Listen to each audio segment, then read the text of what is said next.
Hello everyone, I am Ashwini Vashishtha और आज हम बात करेंगे उस लोकेशन, उस सिटी के बारे में जिसको भारत का भविष्य बताया जा रहा है, जिसके बारे में कहा जा रहा है कि यहाँ पर इन्वेस्टमेंट करने का मतलब है कि आपका पैसा डबल या ट्रिपल। और ये कितना सच है और कितना नहीं, हम इसी फैक्ट्स पर आज बात करेंगे। तो आज हम जिस सिटी को कवर करेंगे वो है सोनीपत कुंडली। जी हाँ, बहुत सारे इन्वेस्टर और मैं कहूँ दिल्ली एनसीआर के इन्वेस्टर, उनके लिए एक ऐसा सिटी बना हुआ है कि क्या यहाँ पर हमें करें तो क्या सच में डबल ट्रिपल पैसे हो पाएंगे, हमारा इन्वेस्टमेंट या आरओआई इतना आ पाएगा। ये बहुत बड़ा क्वेश्चन हमारे सामने है। सो आज हम इसे ही क्लियर करेंगे और फैक्ट्स के आधार पर करेंगे। और हर एक बिल्डर के लिए मैं बात करूंगा क्योंकि मेरे लिए सभी बिल्डर्स एक हैं और यहाँ पर काफ़ी सारी इंटरेस्टिंग थिंग्स हैं जिनके बारे में बात करूंगा। जिसमें फर्स्ट पर आता है कि बिल्डर के पास ऑलरेडी काफ़ी लैंड पार्सल है, इसके बावजूद भी वो लोग अपने लैंड पार्सल को बढ़ाए जा रहे हैं। इसकी वजह क्या है? वैसे अभी कम हुआ है, पहले यदि मैं 1-2 साल पहले तक की बात करूं तो वो बहुत ज़्यादा हो रहा था। बहुत सारी लैंड बिल्डर्स के द्वारा खरीदी जा रही थी। उसका कारण क्या था? सबसे पहले हम उसी पे आते हैं और उससे जैसे जैसे हम वीडियो में आगे बढ़ेंगे हर एक चीज़ क्लियर होती हुई चली जाएगी। इसलिए वीडियो को पूरा देखें तभी समझ में आएगा। और यहाँ पर इन्वेस्टमेंट करना चाहिए नहीं करना चाहिए वो मैं लास्ट में, कंक्लूजन जो पार्ट है वो मैं लास्ट में रखूँगा। सो लैंड बिल्डर इसलिए बढ़ा रहे थे कि बिल्डर को एक बहुत अच्छी चीज़ समझ में आई थी यहाँ पर, और वो ये थी कि जब हम गुड़गांव में लैंड खरीद रहे हैं या किसी भी ऐसे सिटी में जो इसके आसपास हैं, दिल्ली के आसपास हैं, तो वहाँ का रेट बहुत ज़्यादा था। और यहाँ पर उस टाइम पर इन बिल्डर्स ने जो लैंड खरीदी वो बहुत अच्छे रेट पर खरीदी, बहुत अच्छे प्राइस थे बिल्डर के लिए। सो यहाँ पर बिल्डर को एक बेनिफिट तो ये लगा। तो जब बिल्डर ने यहाँ पर प्रोजेक्ट लॉन्च किया तो उनके माइंड में यही था कि प्राइस रेंज क्या रखा जाए। सो बिल्डर को बहुत जल्दी एक चीज़ समझ में आ गई कि हम जो प्राइस रेंज है गुड़गांव के आसपास के रेट यदि रखें तब भी हम इन प्रोजेक्ट्स को सेल कर सकते हैं। वो क्यों? वो इसलिए क्योंकि जो यहाँ पर ज़्यादातर जो इन्वेस्टर आ रहे हैं वो आपके दिल्ली एनसीआर के आएंगे और उनको किस तरीके से हम कन्विंस कर सकते हैं इस प्राइस पे, वो सबसे बड़ा रोल अदा करेगा UER-2। इसके बाद आपका KMP और थर्ड है ऑर्बिटल रेलवे कॉरिडोर। ये तीनों ही ऐसे मेगा प्रोजेक्ट हैं जिस पर क्लाइंट्स को बड़ा आसानी से समझाया जा सकता है कि आप यहाँ पर प्रोजेक्ट लें और आपका आरओआई देने का काम हमारा है और डेफिनेटली वो आएगा। लेकिन क्या आएगा ये मैं बता रहा हूँ आपको कि कंक्लूजन पार्ट में हम उसके बारे में डिस्कस करेंगे। और यहाँ पर बिल्डर्स की लिस्ट तो काफ़ी लंबी है। जैसे हम देखें TDI है एक, यहाँ पर 1200 एकड़ के आसपास पूरी टाउनशिप कुंडली में रखी हुई है। M3M है जिसने रिसेंटली 350 एकड़ यहाँ पर खरीदे हुए हैं। गोदरेज है, अंसल है, मैप्सको है, पार्श्वनाथ और ओमेक्स जैसे बिल्डर हैं।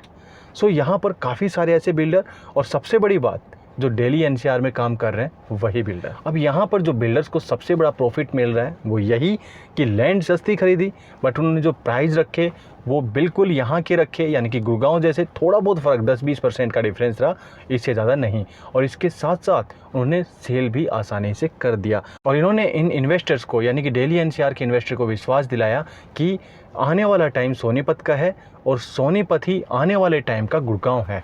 इस वजह से बहुत जल्दी ये प्रोजेक्ट सेल हुए। वैसे यहाँ पर इन्वेस्टमेंट करने में बहुत बड़ा रिस्क था, जो हमने सोचा वो होने के चांसेस बहुत कम हैं। क्यों हैं? अब आगे आगे जैसे हम चलेंगे क्लियर होता हुआ चला जाएगा। वैसे सभी नेगेटिव पॉइंट्स नहीं है, बहुत सारे पॉजिटिव पॉइंट्स भी हैं। जैसे सोनीपत की बात करें, कोई नया सिटी नहीं है, एक एजुकेशन हब रहा है हरियाणा का हमेशा से।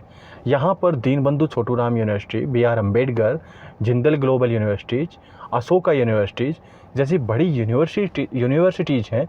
और यदि यहाँ पर इंडस्ट्रीज़ की बात करें तो यहाँ पर बाइस्किल मैन्युफैक्चरिंग, यहाँ पर जो हैंडलूम टेक्सटाइल्स है, यहाँ पर जो ऑटोमोबाइल पार्ट्स हैं, इसकी इंडस्ट्रीज़ कभी से ही डेवलप थी। लेकिन फिर भी मैं यहाँ पर क्यों कह रहा हूँ कि इन्वेस्टमेंट जिस तरीके से हम जो सोच कर रहे हैं वो होने के चांसेस कम हैं, उसका रीज़न जान लीजिए। फर्स्ट तो यही है कि जो आपको प्रॉफिट मिलना चाहिए था, यानी कि जो आपने यहाँ पर फ्लैट खरीदे, प्लॉट्स खरीदे, तो आपको जिस तरीके से बिल्डर ने सस्ती लैंड खरीदी तो वो प्रॉफिट आपको मिलना चाहिए था, बट वो पूरा का पूरा प्रॉफिट बिल्डर ने अपने पॉकेट में डाल लिया, इसलिए वो लॉस आपका है।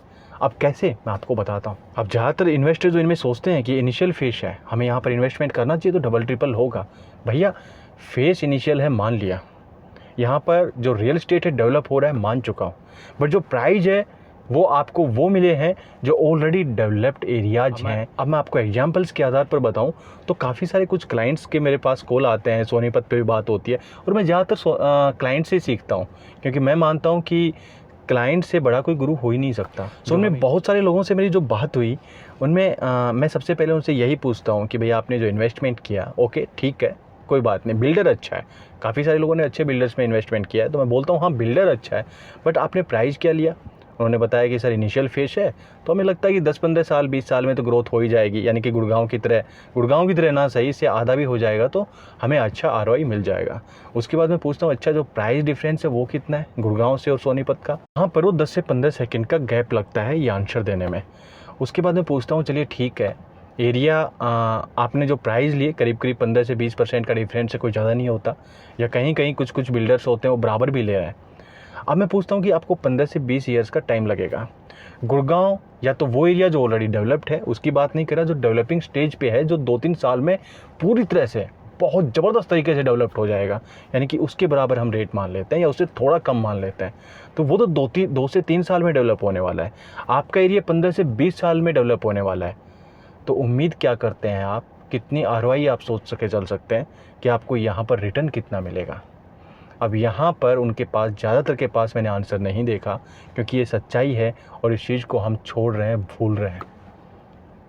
मैं किसी सिटी के ख़िलाफ़ नहीं हूँ, मेरा काम है मेरे इन्वेस्टर को सही गाइड करना, सही रास्ता दिखाना। उसके बाद और मुझे नहीं लगता कि मैं पूरी तरीके से मैं ही सही हूँ। यदि मुझे लगता है, यदि आपको लगता है कि मैं कहीं गलत हूँ तो आप मुझे बता सकते हो। और जब भी ऐसे इन्वेस्टर से मेरी बात होती है, मेरा सेकंड क्वेश्चन ये होता है, मैं जो पूरी बात होती है वो मैं किसी दूसरे वीडियो में शेयर करूँगा, क्योंकि वीडियो बहुत बड़ा बन जाएगा। जो अभी के लिए है, आज के लिए मैं वो बात कर रहा हूँ। उसके बाद मैं पूछता हूँ चलिए ठीक है आप इन्वेस्टर हैं, यानी कि आप एंड यूज़र नहीं है। एंड यूज़र के लिए अच्छा है यार, जिसको सोनीपत में ही रहना है, वहीं पर हमेशा रहना है, तो आप लें, क्योंकि आप बहुत सारी चीज़ें अवॉइड करनी होती हैं। आपको सेकंड प्रायोरिटी होती है आरओआई, आपकी फर्स्ट प्रायोरिटी होती है कि मुझे मेरे हिसाब से परफेक्ट चीज़ मिल पाए, तो मैं भी वो परफेक्ट हो सकती है। बट मैं आरओआई की बात कर रहा हूँ, मैं इन्वेस्टर की बात कर रहा हूँ, इन्वेस्टमेंट पे बात कर रहा हूँ। सो मैं सेकंड जब उनसे पूछता हूँ कि आप एक बात बताइए कि आप यदि यहाँ पे नहीं रहेंगे और आपको रेंट पे यदि अपना प्रोजेक्ट देना पड़ा, तो यहाँ पे इंडस्ट्रीज हैं, वो या तो माइक्रो इंडस्ट्रीज हैं या इस टाइप की मैन्युफैक्चरिंग यूनिट्स हैं जहाँ पर जो सैलरीड पर्सन होते हैं, वैसे हर्ट होने वाली बात नहीं है, ये सच्चाई है कि यहाँ पर गुड़गांव में रेंट ज़्यादा क्यों है? मैन्युफैक्चरिंग बेस्ड जो कंपनीज हैं उनके आधार पर नहीं, क्योंकि उन पे जो वीपी या जो कुछ लोग जिनकी सैलरी बहुत हाई होती है वो बहुत कम होते हैं, वो लेयर जो फर्स्ट लेयर होती है वो बहुत कम होती है। ये यहाँ है आपकी आईटीज़ की वजह से, यहाँ पे स्टार्टअप्स की वजह से, तो या फिर सर्विसेज की वजह से, जो कंपनीज हैं उनकी वजह से यहाँ पर ज़्यादा रेंटल यील्ड हमेशा मिलता है, और यहाँ पे आरओआई भी इसी वजह से ज़्यादा है। मैन्युफैक्चरिंग यूनिट्स का बेनिफिट मिलता है बट इतना नहीं। सो यहाँ पर उस टाइप की कंपनीज हैं जितना आप इन्वेस्टमेंट कर रहे हैं, और उस पर यदि मैं रेंटल यील्ड की बात करूँ तो वो बहुत कम रहेगा, यानी कि 1 to 1.5%। ये आप कभी भी देख लेना। जो अच्छे बड़े बिल्डर हैं मैं उनकी बात कर रहा हूँ, आप 5 साल तक रखते हैं, आप 15 से 20 साल का बोल रहे हैं, तो 15 से 20 साल तक आपको रेंट चाहिएगा। क्या इतना रेंट आपको यहाँ मिल पाएगा? फिर से प्रॉब्लम, और उसके बाद कोई आंसर होता ही नहीं। सो सोनीपत एंड यूजर्स के लिए तो अच्छा है, बट फिर वही बात आ जाती है कि यदि आप इन्वेस्टर हैं तो आपको बहुत कुछ सोचना और समझना पड़ेगा। अब मेरे जो वीडियोज हैं काफ़ी बोल्ड होते हैं, मैं क्लियर बोलता हूँ, मैं लाग लपेट वाली बात नहीं बोलता। मैं जो बुक्स वाली नॉलेज है, थ्योरेटिकल जो नॉलेज है वो आपको शेयर नहीं करता। मैं जो प्रैक्टिकली है वही आपके साथ शेयर करता हूँ, जो मैंने सीखा है मार्केट से और आप ही लोगों से। बाकी और भी सीरीज़ को हम आगे लेकर चल सकते हैं। किसी दूसरे सिटी का रिव्यू करना है आप मुझे वो भी बता सकते हैं।